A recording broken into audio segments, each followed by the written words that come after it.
Nous sommes ce soir sur ce plateau avec les élèves du groupe scolaire Machallah.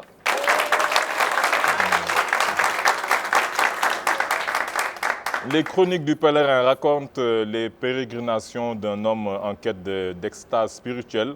La double particularité de cet ouvrage est d'abord que c'est un livre audio, ensuite qu'il est distillé en ligne, chapitre par chapitre, pour plus d'interactivité.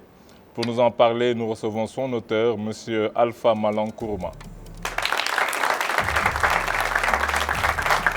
Salam alaikum. Alaikum salam. Comment allez-vous? Bonsoir, M. Kourma. Bonsoir, comment allez-vous? Ça va et vous-même? Comme je l'ai dit tout de suite, vous avez sorti un livre audio. C'est vrai qu'on n'a pas beaucoup l'habitude ici de voir des livres audio. Peut-être c'est dû au fait que vous avez un passé de rappeur, donc vous êtes un spécialiste du verbe. C'est peut-être ça qui vous a le plus incité à sortir un livre audio. Oui, en fait, il y a deux facteurs. Il y a le hasard et il y a le background de musicien qui a joué. Parce qu'en écrivant en fait ce livre a commencé comme... j'ai commencé à écrire les premiers vers comme une poésie, mais ça a très vite dérivé comme une nouvelle. Et en fait, en reformulant, j'ai commencé à déclamer le texte et je me suis dit pourquoi pas mettre ça sous forme audio, parce que justement moi-même j'ai ce problème. Je peux commencer à lire un livre, mais le terminer c'est une autre histoire. Et je pense que les gens de votre génération ont plus l'habitude de lire que les gens de la nôtre. Et forcément, donc je me suis dit je vais mettre ça dans un format qui est susceptible d'intéresser la tranche générationnelle dans laquelle moi je suis. Est-ce que vous avez de bons retours? Est-ce que vous pensez que vous avez fait le bon choix? Est-ce que les gens écoutent même? Parce qu'ils préfèrent écouter de la musique qu'écouter des paroles, même quand c'est bien dit, comme dans votre livre. Oui, alhamdoulilah, pour l'instant on a de très très bons retours. D'ailleurs, il y a beaucoup de gens qui me demandent est-ce que je peux t'envoyer mon adresse email pour que je leur envoie le livre, vu que le premier chapitre, comme vous l'avez dit à l'instant, est gratuit et disponible sur le net. Donc, alhamdoulilah, on a de très très bons retours. Peut-être que mes camarades vont vous demander un peu, peut-être par rapport au modèle économique, parce que vous dites que le premier chapitre est gratuit. Vous avez sorti, je signale que vous avez sorti la préface et le chapitre 1. Oui. C'est quoi l'interactivité que vous voulez? Vous voulez que les gens interagissent par rapport aux pèlerins, à ces pérégrinations? L'idée, c'est comme je disais, moi, dans la préface, c'est aux éditions de l'interactivité que moi je postule. Donc l'idée, c'est d'aller chapitre par chapitre et vous me questionnez sur le modèle économique. L'idée, c'est de créer d'abord un audimat parce que ce style, je pense qu'il est assez particulier. Des livres audio, il y en a toujours eu. Mais je pense que sur ce style, un livre qui parle essentiellement des mystiques musulmanes à travers une nouvelle, je pense qu'au Sénégal, je pense que j'en ai jamais vu, moi, pour ma part. Et donc, je pense que c'est un moyen de... C'est les livres audio de grands mystiques, on en avait vu depuis peut-être Krishnamurti, depuis lors, c'est vrai que depuis, on n'en voit plus tellement. Oui, je pense qu'au Sénégal, c'est une première. Et l'idée, c'est de créer d'abord un audimat pour ce style. Et après, on va enchaîner sur d'autres chapitres avec des interludes et faire un coffret et le vendre. On compte aussi faire des récitals avec de la musique. Nous avons aussi une spécialiste du verbe, elle va nous dire ce qu'elle en pense, Babel Sow. Alors, spécialiste, je ne sais pas, mais j'aime bien quand même... J'aime bien la langue, j'aime bien la susceptibilité, je pense que je peux l'appeler ainsi. Vraiment, je vous ai senti très subtil, autant pour moi, excusez-moi, la subtilité. Je vous ai senti très très subtil dans le choix des mots, dans le vraiment, et je tiens à vous féliciter. Merci, ça déjà pour l'initiative et pour l'originalité, ça ne se voit pas tous les jours. Maintenant, la première question que je voudrais vous poser, c'est pourquoi avez-vous fait le choix de parler de mystique musulman? Parce que pour moi, la mystique musulmane, c'est mon environnement immédiat. Au Sénégal, on a un islam qui est principalement soufi, donc le tasawwuf. Et je pense que l'islam, ce n'est pas juste des normes ou des règles. Il y a aussi un aspect gustation.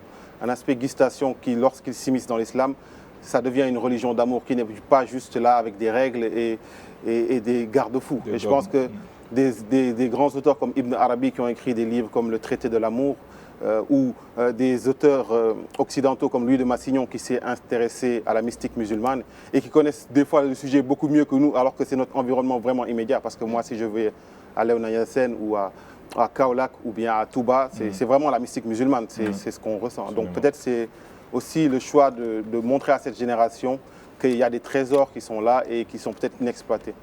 D'accord. Ibrahim Silla.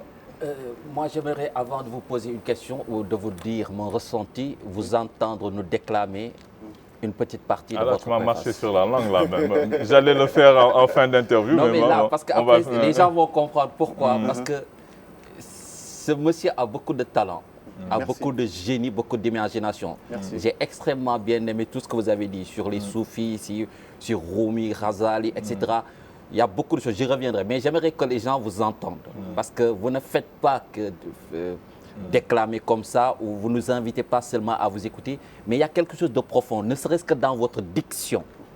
Et donc j'aimerais bien que vous puissiez nous dire quelques mots avant que je ne reprenne la Très parole. bien, comme vous voulez. Je vais choisir un passage qui, pour moi, représente bien le livre. L'un de ses grands plaisirs était la récitation des odes des grands maîtres, et quel que soit le lieu où il se trouvait quand il psalmodiait, il s'intégrait toujours de manière déconcertante au décor, comme s'il avait toujours été là. Et il récitait ces hymnes dithyrambiques à la gloire du maître de l'existence, Abul Qasim. Killini Salma, Sallimini li Maliki, Sa'amshi li Taha, Khayri Fikhrin wa Maliki.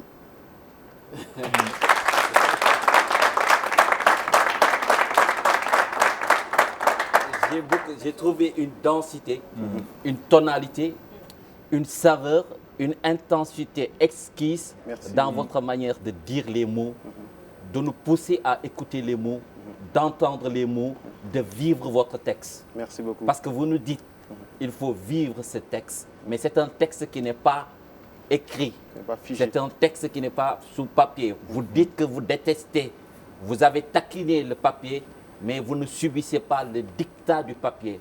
Et vous nous invitez à l'écoute. L'écoute est une philosophie. Marcher est une philosophie. Un soufi a dit, celui qui sait écouter ira loin. Et vous nous invitez à ce cheminement qui doit nous mener vers un lointain. Mais d'ailleurs, est-ce qu'il faut aller vers ce lointain? Pourquoi aller? Pourquoi partir? Ne peut-on être pèlerin du surplace, s'élever, contempler, méditer, atteindre le hall, sans pour autant quitter l'endroit où l'on se trouve? Vous voyez, j'ai beaucoup aimé votre approche. J'ai aimé les soufis que vous avez cités. Vous avez cité des soufis qui viennent d'Orient, mais aussi du Sénégal. Et on sent que vous avez étudié, on sent que vous avez été bien formé. Vous êtes un magicien du verbe. Merci beaucoup. Vous êtes un orfèvre de la parole et de l'éloquence. J'ai beaucoup aimé. Il n'a pas fait le voyage pour rien, hein, là, Non, c'est clair. Ça m'étonnerait qu'on ait le temps. Si j'avais le temps, je C'est vrai viendrais qu'on n'a pas avec trop vous, le temps. vous inviter à l'université pour qu'on puisse parler aux étudiants, ne serait-ce qu'entendre votre voix, déclamer un certain nombre de choses. J'aurais aimé lire les morceaux choisis. Je me suis lancé dans cette aventure. Je vais choisir les morceaux que j'ai aimés, les parties. Je me suis rendu compte que je me suis mis à recopier pratiquement tout ce que vous avez dit. Ah oui, ça C'est fait dire plaisir. que vous avez dit des choses. Parce que vous commencez à dire parce que les choses ne sont jamais ce qu'elles semblent être. Derrière les mirages sinistres, on soupçonne de vérité. Écrire, c'est comme voir un enfant grandir, peindre une toile de maître et être un faussaire. Et vous continuez comme ça. Vous avez une écriture qui tient en éveil, qui alerte, qui frappe l'imagination. C'est pour ça que je vous dis que je ne sais pas où vous avez été formé, je ne sais pas qui vous a formé, mais d'après mon expérience, je sais que On a été quand formé on par a... le hip-hop, là. Oui. Le hip-hop, mais avant le hip-hop, parce que la qualité de l'expression et tout ça. Je pense que dès l'école primaire, vous avez eu certainement d'excellents maîtres. Oui, j'ai eu d'excellents maîtres. Et d'ailleurs, j'ai été à l'école Mariste. Et quand il y avait une section qui s'appelait Espace découverte. Et on avait le choix. Moi, j'ai fait le choix de prendre éloquence. Et je pense qu'on devrait insérer des ateliers d'écriture au primaire ou au second cycle parce que ça peut vraiment aider. Parce que moi, je dis, ce livre, il est né de ce que moi j'aime appeler l'urgence d'écrire. Parce que je rappe ou pas, des bouts de texte me viendront toujours, donc autant les partager. Et ça me fait très plaisir d'être sur ce plateau et d'avoir les retours que vous me donnez parce que je vous suis à distance et je pense que vous comprenez ce livre un peu mieux que moi. Merci, juste je rajoute un mot. Ça, c'est la forme, le format. Le format, la forme, excellentissime. Merci. Le fond, vous nous parlez d'un pèlerin, Oui. vous nous parlez de Dieu, vous nous parlez de ce pèlerin qui cherche à se retrouver et qui cherche Dieu, qui est dans le cheminement, qui est dans la quête de sens, qui est dans la quête de savoir, qui est dans l'enseignement, pas encore dans l'enseignement du savoir, mais dans cette quête du savoir qui lui permet peut-être un jour de se retrouver et peut-être de donner un sens à sa vie, à son être, à la plénitude de son être. Vous voyez, vous nous invitez dans un registre des soufis, de la pensée, alors que nous vivons dans une société où l'image a détrôné la pensée et l'esprit, à tel point que je me dis que mais d'où tombe, vous nous tombez du ciel quelque part. Parce que dans la jeunesse, parmi les gens qu'on entend d'habitude, ils ne nous invitent pas à cette réflexion, à ce rapport avec la religion. Parce qu'on considère qu'effectivement, la religion, on est plus dans la pratique, voire dans la gestualité ou dans la gestique. Alors que s'élever vers Dieu, c'est une contemplation, c'est une manière d'être, c'est une posture. Et tout cela me parle et j'aimerais avoir un ou deux mots juste par rapport à ce rapport du pèlerin avec Dieu. Pour terminer avec vous, hein. Oui. Là, je pense que vous avez trouvé un avocat. Vraiment. Non, je suis fan. Ah oui, là, ça fait vraiment plaisir. Oui, mais pour répondre en fait à votre question, le pèlerin, lui, il se cherche. Parce que quand on dit le mot pèlerin, ça fait penser à celui qui va vers la Mecque ou vers Rome. Mais lui, sa Mecque, elle est vers intérieure. Compostelle, vous en avez beaucoup parlé. Oui, c'était une référence à Paulo Coelho. Parce que cette religion, c'est une religion d'amour. Et on ne peut pas la cantonner juste à des actes, comme vous le dites, comme à une gestuelle. C'est beaucoup plus que ça. Il y a un côté mystique, je pense, dans toute société. Et c'est bien de le mettre en avant, du moment que ce n'est pas agressif.